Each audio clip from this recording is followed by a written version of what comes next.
So today, what I am going to start is that Dawn at Puri. যে ডন at Puri এই পোয়েমটা কিন্তু আজকে আমি স্টার্ট করতে যাচ্ছি এবং ডন অ্যাট পুরী এই কবিতাটা কিন্তু একটা সিম্বলিক কবিতা। This poem is highly symbolic. কিভাবে সিম্বলিক?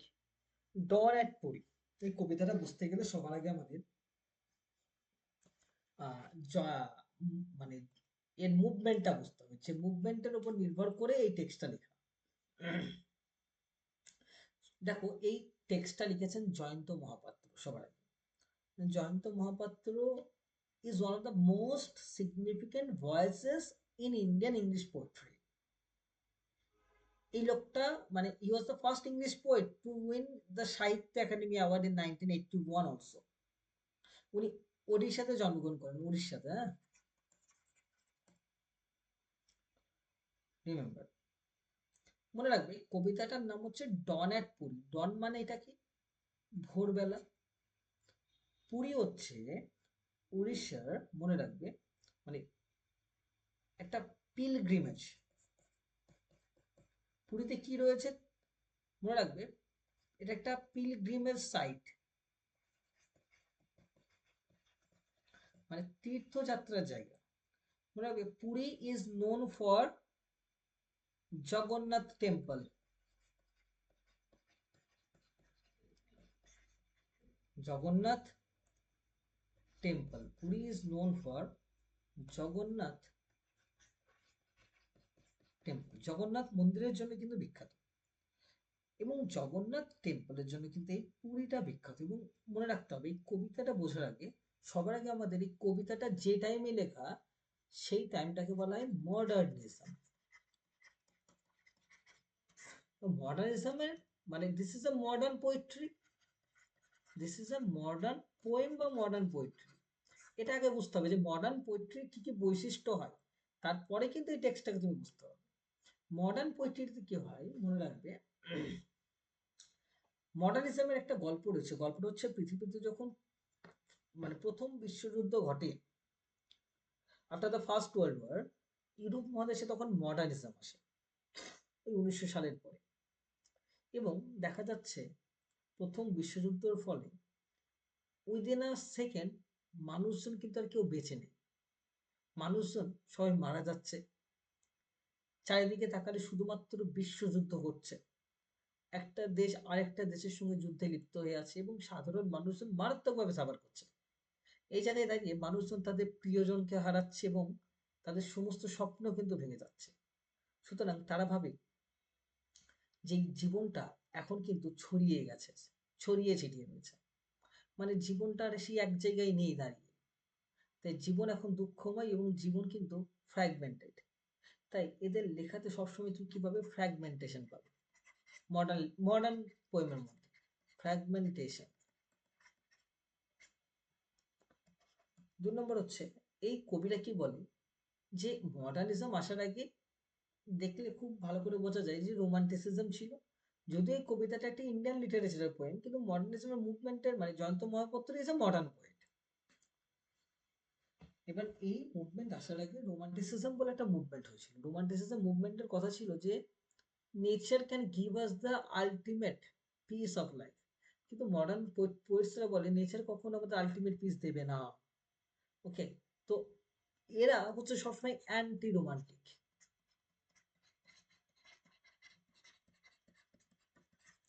অ্যান্টি রোমান্টিক মানে মডার্ন টাইমে সেটা সেই গাছের পাতাকে কিন্তু বা সূর্যের আলোকে এদের জীবনের হোপ হিসাবে ধরবে তা কিন্তু নয়। আর কি কি পাবে এদের? এরা মডার্ন যুগে এরা দেখে যে আমরা যেহেতু যত স্বপ্ন দেখছি সবকিছু ভেঙে যাচ্ছে, এরা কিন্তু সব ডিসইলিউশন হয়ে যায়, আমাদের স্বপ্ন সব ভেঙে যায় এদের। ডিসইলিউশনমেন্ট আরেকটা বৈশিষ্ট্য। 4 নম্বর বৈশিষ্ট্যটা কি? মনে রাখবে এরা যেটা বলে যে এরা সবসময় কনভেনশনের এগেনস্টে যায়। কিসের এগেনস্ট?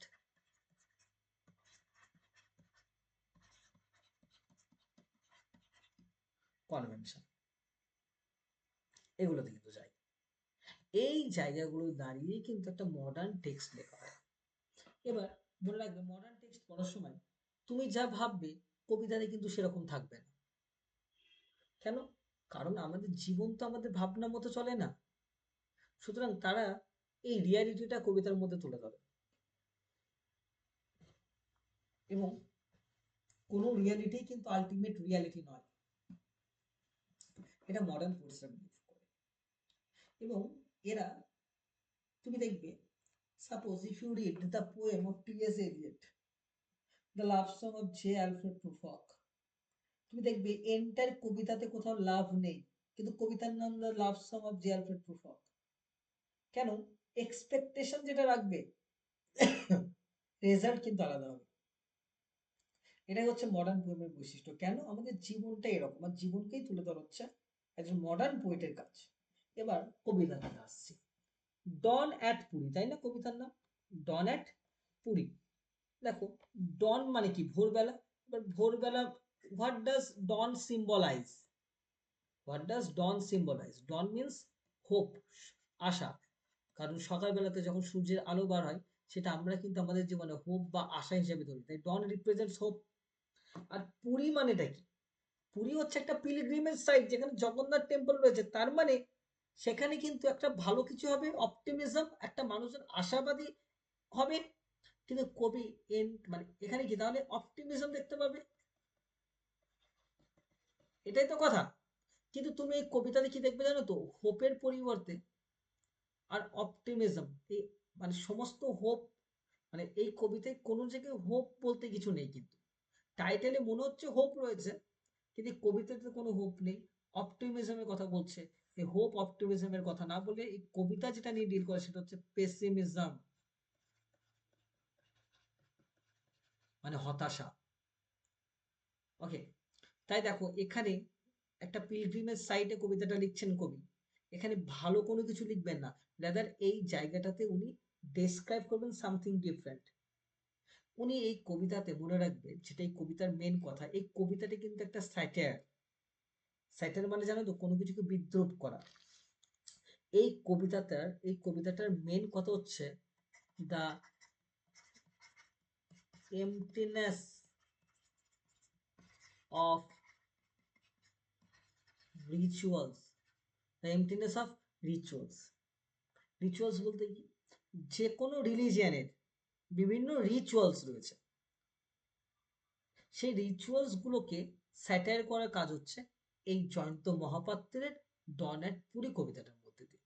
এই কবিতাতে উনি দেখাবেন যে কিভাবে রিলিজিয়ান কতটা, তার যে রিচুয়ালস গুলো রয়েছে সেগুলো কতটা ফাঁপা। ওকে, সেটা কিন্তু আমরা দেখবো এই কবিতাতে।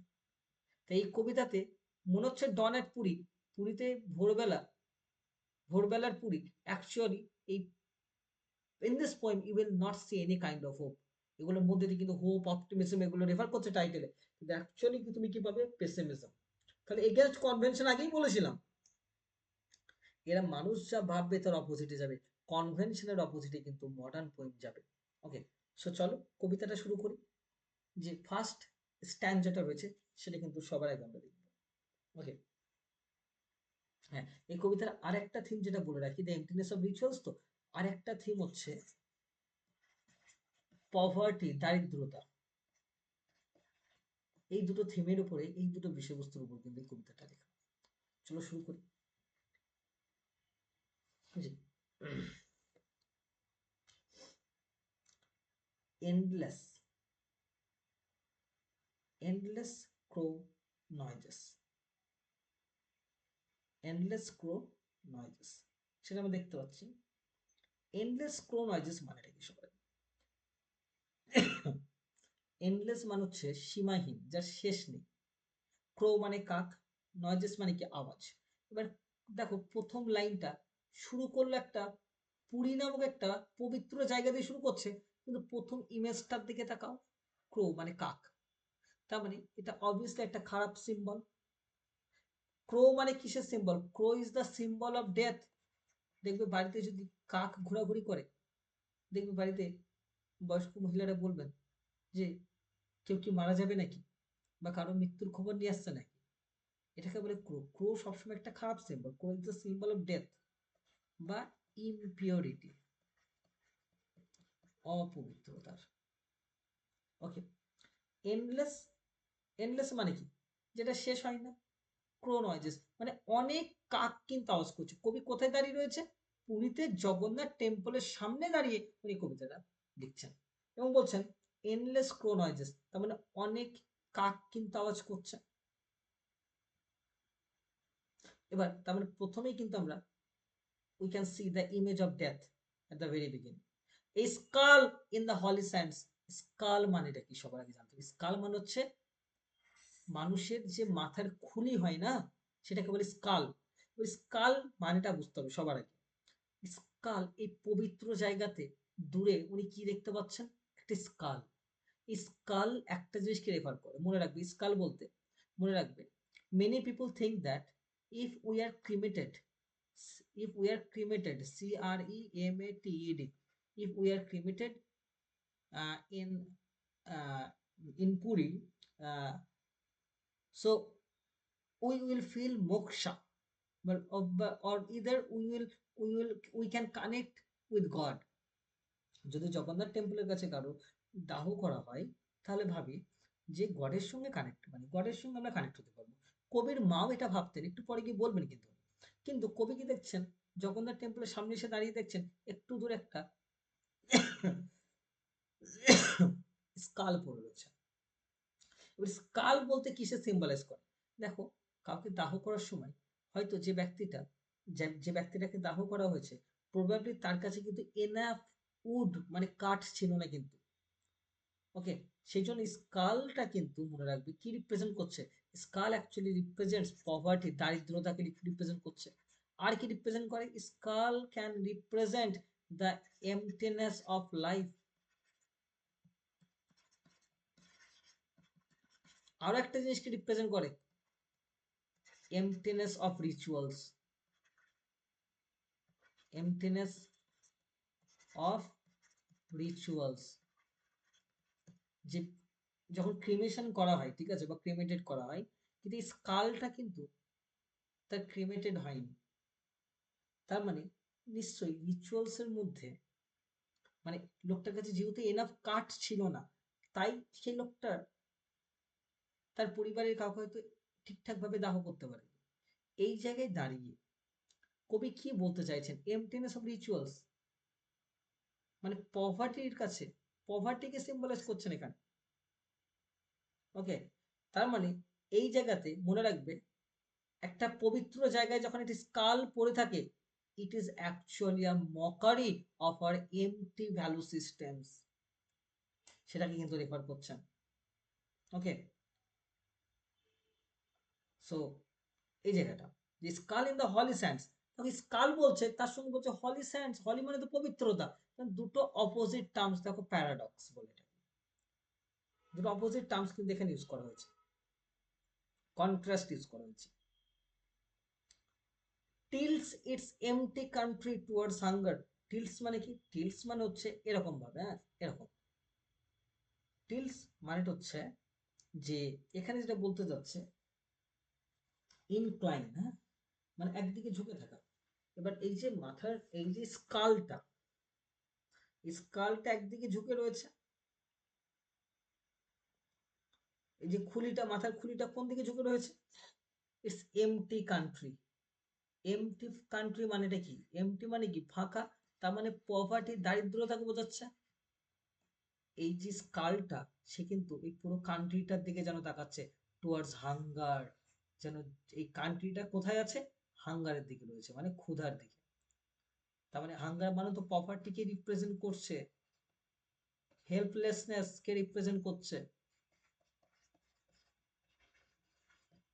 সেটাকে কিন্তু বুঝতে হবে। এবার দেখো, তাহলে এই স্কালটা, স্কাল মানে কি? এটা তো এই মাথার খুলিটা। The skull once contain thoughts, dreams, identity, but now it becomes empty, সেটা কিন্তু আমরা দেখতে পাচ্ছি। এবং এই যে স্কালটা, এই কান্ট্রি, কান্ট্রি বলতে কাকে বোঝাচ্ছে? ইন্ডিয়াকে রেফার করছে।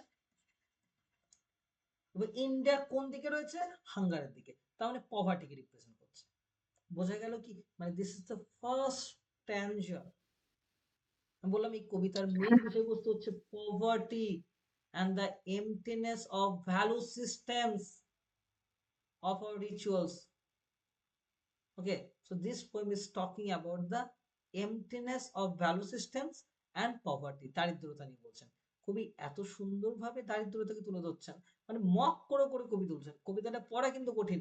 কবি কিন্তু স্যাটায়ার করছেন এই ভ্যালু সিস্টেমসকে, এবং পুরীর মতো একটা পবিত্র জায়গায় কিন্তু উনি স্কালটা দেখতে পাচ্ছেন। তার মানে কান্ট্রিটা, এই দেশের যে দারিদ্রতা সেটা কিন্তু উনি রেফার করছেন। ওকে, এটা কিন্তু বুঝতে হবে। এটা হচ্ছে আমাদের ফার্স্ট স্ট্যান্জা। আজকে তোমাদের এই ফার্স্ট স্ট্যান্জা পর্যন্তই পড়ালাম। আমি নেক্সট স্ট্যান্জা থেকে আবার নেক্সট ক্লাসে ডিল করব।